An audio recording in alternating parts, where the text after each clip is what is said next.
আসসালামু আলাইকুম, কেমন আছেন সবাই? শুভ সকাল। আমার নতুন একটি ব্লগে জানাই সকলকে স্বাগত।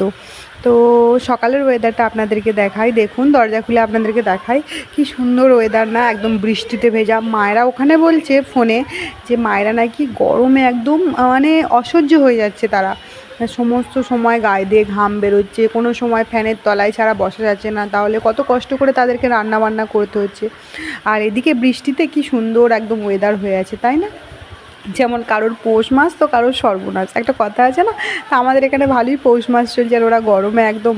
আমরাও দুদিন পরে যাব অবশ্য। তো আমাদেরও ঠিক ওইরকমই অবস্থা হবে গরমে। আমি সেটাই শুধু ভাবছি যে গরমে তাহলে কি হবে, এখানে কি সুন্দর ওয়েদার, ওখানে গরম।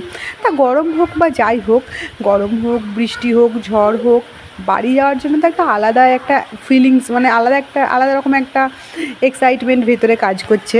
অন্যরকম এক্সাইটেড, আমরা প্রচণ্ড এক্সাইটেড বাড়ি যাওয়ার জন্য। তো টিফিন প্যাক করে নিয়ে আমরা বেরিয়ে পড়লাম আজকে কাজ টাজ করে আরিয়ানের স্কুল। আজকে আরিয়ানকে স্কুলে ভর্তি করতে যাচ্ছি। তো আমি অন্য দিনে 10 মিনিট 15 মিনিটের ভিডিও দিই, আজকে কেন 5-7 মিনিটের দিচ্ছি। তো আজকে ছোট ভিডিওটা দেওয়ার কারণ হলো আরিয়ানকে নিয়ে যেতে হবে স্কুল, সেখানে ভর্তি টর্তি করতে হবে। কতক্ষণ টাইম লাগবে জানি না, বাড়ির সমস্ত কাজ করে। এই বৃষ্টি ওয়েদারে একই কোনো কিছু ভালো লাগে না। তারপরে এই বৃষ্টিতে আরিয়ান নিচে নেমে পড়ছে বারবার। তো পোকা আছে, অনেক পোকামাকড় থাকে না বৃষ্টিতে, তো সেইগুলোও আছে। আমরা অটোতে করে যাচ্ছি, আর ভর্তি হয়ে গেছে আরিয়ানকে নিয়ে। আরিয়ানকে ভর্তি করে দিয়ে এবার আমরা এখান থেকে বেরোচ্ছি। এটা আসলে একটা কলোনি, মানে যেরকম আপনারা তো জানবেন কলোনি মানে কী। তো ওই কলোনির মধ্যেই এটা স্কুল একটা। তো সেই স্কুলে আরিয়ানকে আমি ভর্তি করতে এসেছিলাম। এখানে অটোওয়ালা কাকুটাকে বলেছিলাম যে আপনি একটু দাঁড়ান, কারণ এখান থেকে অটো পাওয়া যায় না, গাড়ি টাড়ি। তো আমি ওনাকে দাঁড়াতে বলেছিলাম, মনে হয় 5 মিনিট 10 মিনিট দাঁড়াতে বলেছিলাম, তার মধ্যেই হয়ে গেছে। বেশি ভিড় ছিল না, খালি ছিল, আমি যেয়ে করে নিলাম বলে তো হয়ে গেল। বাড়ি এসেছি, আরিয়ান জেদ করছে। আরিয়ানের জন্য একটা ললিপপ নিয়ে আসা হয়েছিল, ওর পাপাই নিয়ে এসেছিলো। তো ও জেদ করছে যে এটাকে আমি ললিপপ নিয়ে আসেনি, সরি, স্ট্রবেরি চকলেট নিয়ে এসেছিলো। তো ওটা ওর ললিপপ বানিয়ে দিতে হবে ওকে। সে কীভাবে বানাচ্ছি আপনারাই দেখুন। মা হওয়া কি মুখের কথা বলুন, সত্যি করেই বলুন তো, মা হতে গেলে অনেক কষ্ট করতে হয়। সেটা আমি আজ হয়েছি বলে বুঝছি, কত বছর আগে আমার মা হয়েছিল, আমার শাশুড়ি মা হয়েছিল, তারা বুঝেছে। তো আমরা এত বদমাশ ছিলাম না, আমাদের পেটেরগুলো যতটা বদমাশ হয়েছে। চকলেটটাকে ললিপপ বানিয়ে দিতে হবে, এতটা ট্যালেন্ট রাখতে হবে কিন্তু, তারপরে কিন্তু মা হওয়ার ডিসিশন নেবেন যারা মা হতে চাইছেন। তো মজা করলাম, সমস্ত কিছু হয়ে যায় সময়ের সাথে সাথে, সমস্ত কিছু হয়ে যায়। আপনারাও হয়ে যাবেন, শক্ত হয়ে যাবেন। তো দেখুন মুখের হাসিটা দেখেছেন, এটাতেই একদম মনটা জুড়িয়ে যায়, আর কিচ্ছু চাই না। তো এই ঘরের পাশেই লজ্জাবতী গাছ হয়েছে, দেখুন, আমি কোনো দিন দেখিনি, দেখে খুব ভালো লাগলো। আর এইদিকে আমি রান্না বান্না বসিয়ে দিই। এতক্ষণ আমার রান্না হয়নি জানেন তো, আমি এসে এত কাণ্ড করে, তো সেই জন্যই আমি আজকে বেশি বড় ভিডিও দিতে পারিনি। অত বড় ভিডিও করার মতো টাইম ছিল না, আর ভালোও লাগছিল না। মনে হচ্ছিলো যা হোক করে তা হোক করে ভিডিও একটু বানাই। ভিডিও তো একটু বানাতে হবে, রোজ রোজ না দিলে তো আবার নিজেরও ভালো লাগে না, কেমন লাগে মনে হয় যদি না, রোজ রোজ না দিলে যদি কিছু প্রবলেম হয়, ওই জন্য। তো ভিডিও অনেক কষ্ট করেই বানাতে হচ্ছে, কারণ এখনও পর্যন্ত রান্না হয়নি, খাওয়া দাওয়া হয়নি। একটা বড়া পাও নিয়ে এসেছিলাম, যেটা আরিয়ান আর আমি ভাগ করে খেয়ে নিয়েছি।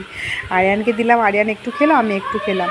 তারপর আমি এই আলু পোস্ত, ঝিঙে আলু পোস্ত রান্না বসিয়ে দিয়েছি। আর আজকে সোমবার, আজকে তো কারেন্ট থাকে না, কিন্তু আমি কি করেছিলাম বুদ্ধি করে, সকাল সকাল আমি পোস্তটা বেটে রেখে চলে গিয়েছিলাম আরিয়ানকে ভর্তি করতে। তো পোস্তটা বেটে রাখার জন্য আমি এসে, পোস্তটা তো বাটার কোনো ঝামেলা নেই, আর এই ঝিঙে পোস্ত বাটাটাই ঝামেলা, আর তো কোনো ঝামেলা নেই।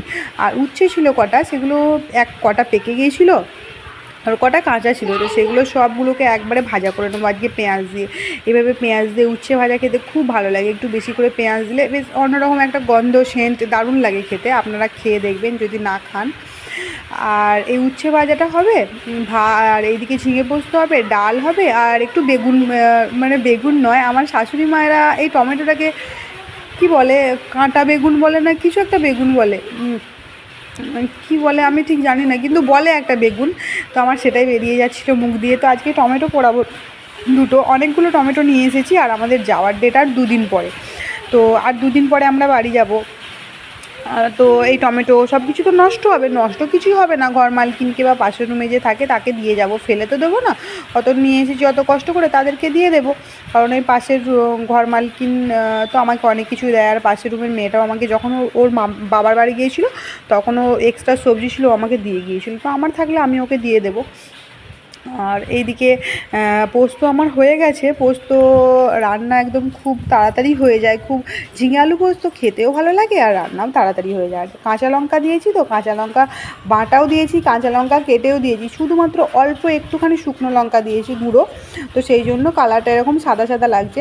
তা কালারটা সাদা সাদা লাগছে তো কী হয়েছে, টেস্ট হলেই হলো, তাই না? আর কাঁচা লঙ্কার তরকারি তো এমনিই ভালো হয়। উচ্ছে ভাজাও হয়ে গেছে, এইদিকে বসিয়ে দিয়েছি আমি ডাল, এটা শুধু ডাল করব, এমনি রসুনটাকে থেঁতো করে দিয়ে শুকনো কাঁচা লঙ্কা দিয়ে শুধু ডাল। আর টমেটোও পোড়াতে বসিয়ে দিয়েছি, দেখুন 1.5টা টমেটো, কেন বলুন তো, কারণ অর্ধেকটা টমেটো আমি মানে একটুখানি কেমন হয়ে গেছিলো তো ওই জন্য আমি কেটে বাদ দিয়ে দিয়েছি। আর এদিকে আমি ভাতও করে নিচ্ছি, ভাত বসিয়ে দিয়েছি।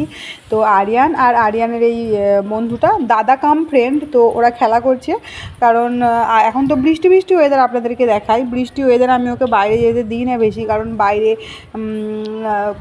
ক্যান্ডাই তারপরে অনেক রকমের পোকামাকড় আছে, আর আরিয়ান কী বলুন তো সমস্ত পোকামাকড় ধরতে যায় হাতে করে, এটাই হলো একটা বড় মানে আমার ভয়ের কারণ। তো দেখুন সবুজ পৃথিবীটা আরও সবুজ হয়ে গেছে এই পানি হচ্ছে বলে, আর এখানে আমি সবুজ সবুজ করে মানে ডেসক্রাইব করছি সব কিছু, আর আমার মায়েরা ওখানে গরমে একদম জ্বলে পুড়ে মরছে। তো কী আর করা যাবে, আল্লাহ যেটা ইচ্ছে সেটাই তো হবে। তো আজকের ব্লগটা এই পর্যন্তই, সকলে সুস্থ থাকবেন, ভালো থাকবেন, সাবধানে থাকবেন। দেখা হচ্ছে পরের একটি নতুন ব্লগে, ততক্ষণের জন্য